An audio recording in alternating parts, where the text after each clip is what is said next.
back. You're listening to the Talkin' Boxing with Billy C show. Glad you could join us. Give a special shout out to ESPN New Hampshire. We're glad we could be with you guys today. And don't forget to check out our website, www.billycboxing.com, for all the news that's fit to print and a bunch of other stuff. Bang around the site. We were just talking earlier about the blast from the past, and all that stuff's up there. So do that. And while you're at it, doing stuff for us, don't forget to follow us on Twitter. It's at Talkin Boxing. That's TalkinBoxing. And if you really want to help the show out, become a premium podcast subscriber. It's only $15 a year, and it ensures that you get every show. For example, this week, we're only doing a live show today. And after the rest of the week, only the premium podcast subscribers will be getting the show. The rest of you, not so much. All right. It's time for me to give you the boxing on TV ratings for this past week. And we're actually only doing 3 of them. There was one on Fox, and there was that Niagara one on CBS, but the CBS wasn't the real CBS. And the Fox, I missed it. Obviously I can't give a rating on something I didn't see. So we'll start off with the HBO broadcast, which took place on Saturday, the 27th. This was the Bradley Vargas fight. I rate it a 4, which is very good. This fight was good on paper, and I felt that the significance of the fight was good too. As far as the fight itself, I had expected more from both of these guys. I mean, Vargas was the same old Vargas, not throwing enough punches, regardless of who was in his corner. He was saying how much he was going to be improved, that he actually said he was going to throw a lot more punches because of Eric Morales. He just doesn't. I've said many times, I've seen this guy live a few times. I've watched him on TV a bunch of times. He's the same Vargas. He can take a punch. He can give out a punch. We saw that. But I don't know. I don't know why he stops throwing punches. But and normally he wins these kinds of fights. They give him these kinds of fights. He didn't get it on Saturday. Now, when you talk about Bradley, listen, Bradley looked unrefined in that fight. What I mean by that, he looked like a guy that wasn't as polished as he really is. The big problem with Timothy Bradley is that he's easily coaxed out of his game plan. If his game plan was to box and move, which I would have thought it would have been against a guy like Jesse Vargas, who comes straight at you and wants to knock your head off, I would have thought that he wanted to move. But no, Vargas coaxed him into a brawl, and he looked kind of like barroom brawlish, if you ask me. I'm not sure what the problem is with him. Maybe because he gets so much slack from, or flack, I always say that, flack from all the boxing fans. For some reason, they don't give him the props I feel he deserves. But all in all, it fell short of an excellent, which was a 5.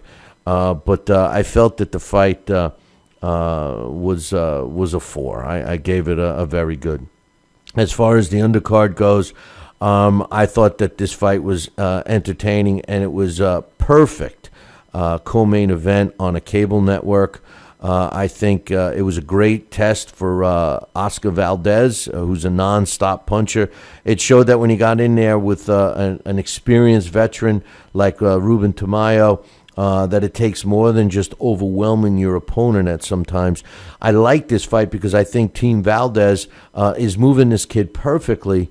And if I'm right, you're going to see him in another Tamayo-type fight because he needs one. He's definitely not ready to take that next step. He needs to stay at this level, find another former champion, former top contender, and get it right. I think he learned a lot in this fight, but don't assume. Put him in there with another guy like Tamayo, and I think you got the real deal with Oscar Valdez.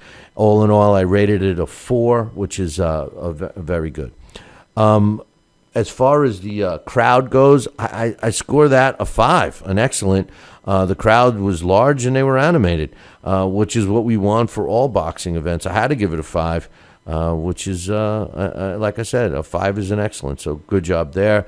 As far as the officials, okay, I give it a 2, unsatisfactory. Now, I could have easily have given this a poor, which is a 1, or a 0, which is a garbage.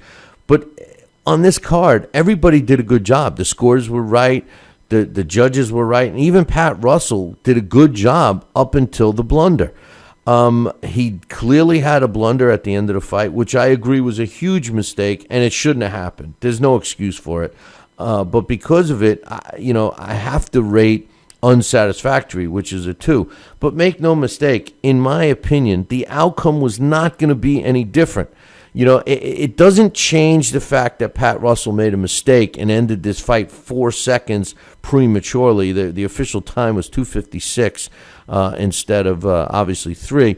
But all of the outcry and people saying Vargas was robbed of a knockout, I disagree.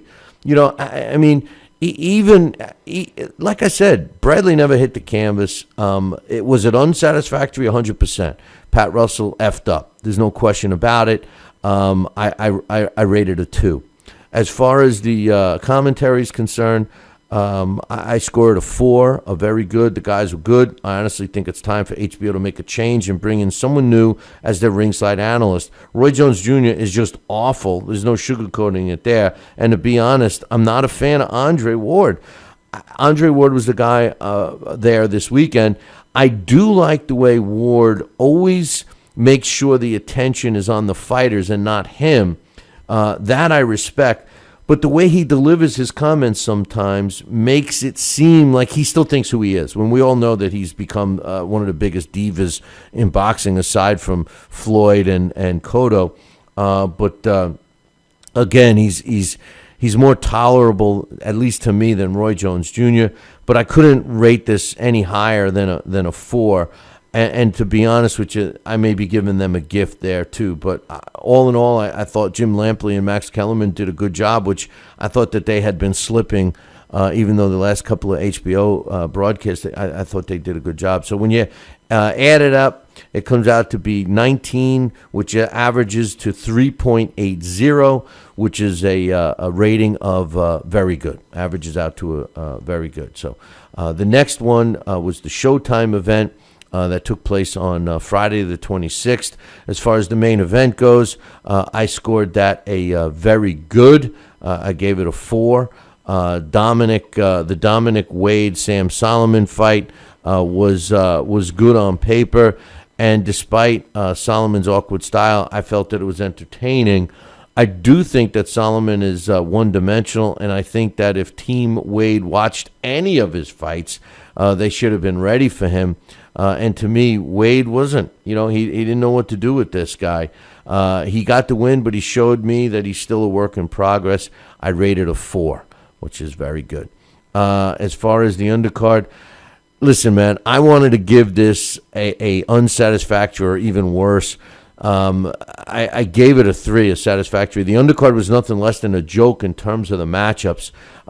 We got to see a couple of more fights, but they weren't even close to being competitive, which is what Showtime has become. It's a shame. This was a network that I looked forward to every time there was a boxing event on Showtime. I couldn't wait to watch it because I knew that I would be treated to an entertaining fight. It's not the case anymore. 2 solid years of garbage. It's a shame. The only reason I rated it a 3 was that the fighters who were supposed to win won by knockout, and they KO'd their opponents like they should have. Erickson Lubin stopped Bruce at 2 minutes and 5 seconds of the first round, and Oscar Rivas did the same to Jason Petaway at 2:25 of the first. Both a joke, in my opinion, in terms of competitiveness. But I had to score it as satisfactory because the two guys did what they were supposed to do. But I'm extremely disappointed in Showtime. It's become a joke. As far as the crowd, I give it a satisfactory. It wasn't that big, wasn't that rowdy. And normally when you get 2 quick knockouts, everybody's having a few beers and stuff, and they get excited. Listen, I think, the fact that the crowd wasn't even into it, even despite the knockouts, Showtime needs to fire Steve Espinosa and get back to what made them a network to watch.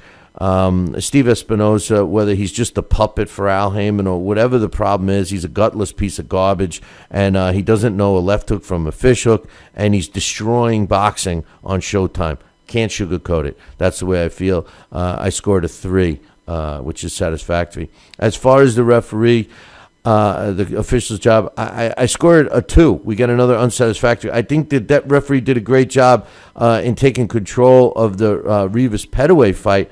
But in my opinion, if you intentionally hit a fighter when he's down, you got to get DQ'd. And there was no question in my mind that Rivas knew Petaway was on the canvas and hit him anyway. He actually moved towards him after he was on the canvas and delivered the blow. As a result, I had to rate the officials a 2, which is unsatisfactory. Now, we know that the referee took 2 points away. We know that he took control of the fight. All of those things he did good. But trust me, when a guy intentionally hits an opponent when he's on the ground, now you could take 2 points away, and in the heat of action, a guy slumps to the floor, and a fighter hits him while he's down. That's a lot different than what took place on Friday night. He hit him, he fell down, the guy was on his knees, and he went up to him again and took a shot. It was almost like a bar fight, But that was totally a 2, unsatisfactory.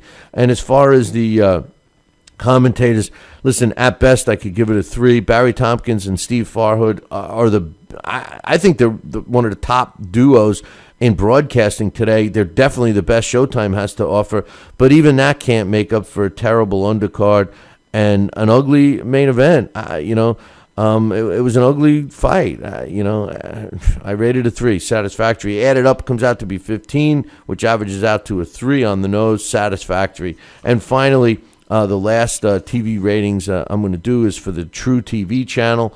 It's our 3rd one of the year for True TV. Took place on Friday night. The main event, I scored a 4, which is very good. Gilberto Ramirez showed, at least to me, he still needs a little work. He seemed to have trouble with the shorter Edwards, even though he won every round. I'd love to see these types of matchups all the time on True TV. I rated a 4, which is very good. As far as the undercard goes, I give that a 4 as well. Magladeno against Gonzalez was good on paper. Both fighters needed to win.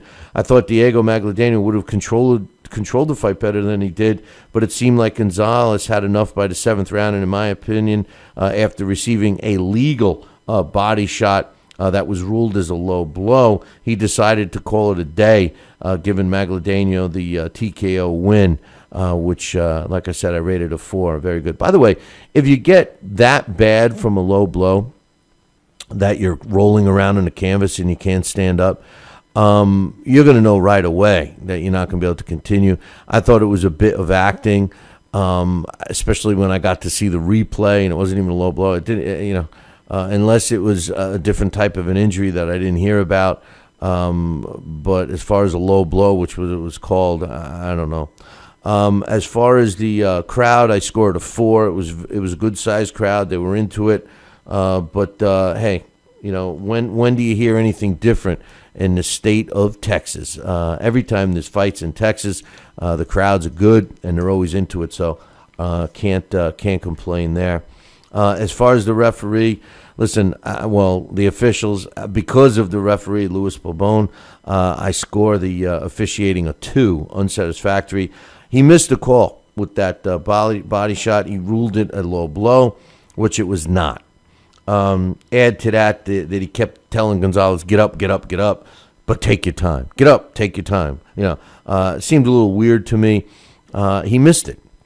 The blow wasn't even on the belt. It was above the belt. And, that should have been a knockout. The body shot just made Gonzalez not want to fight anymore. I rated a 2.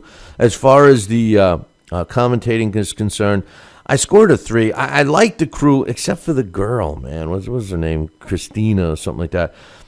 She's definitely eye candy, and I know that's what they're trying to do there. I mean, I'm not going to, turn away from looking at a gorgeous chick. There's no question about it. But she's no boxing person at all. And there's nothing worse than, having somebody that's in the middle of this sport that is not a boxing person. No other sport does it. Boxing's the only one. And I'm sure she's a nice person. I'm sure she works hard. And she actually, does her homework. So she's saying things that are true. but she's not a boxing person. And the boxing needs boxing people. End of story. I rated it a 3. When you tally it up, it comes out to be a 17, which averages out to be 3.40, which is just shy of very good. It was satisfactory. So that takes care of my boxing on TV ratings. Now, if you want to hear the breakdowns again, or go back and listen to any of the other breakdowns, check it out on www.billycboxing.com. It's under the section that says TV ratings. Now we have the current year-to-date ratings for all of our networks that we've been following: HBO, Showtime, ESPN, Fox Sports, NBC, CBS Sports, Spike TV, True TV, and the pay-per-views for both HBO and Showtime. So if you're interested in going back to see any of those fights, they're up there, and these will be up there also tomorrow. So make sure you check those out.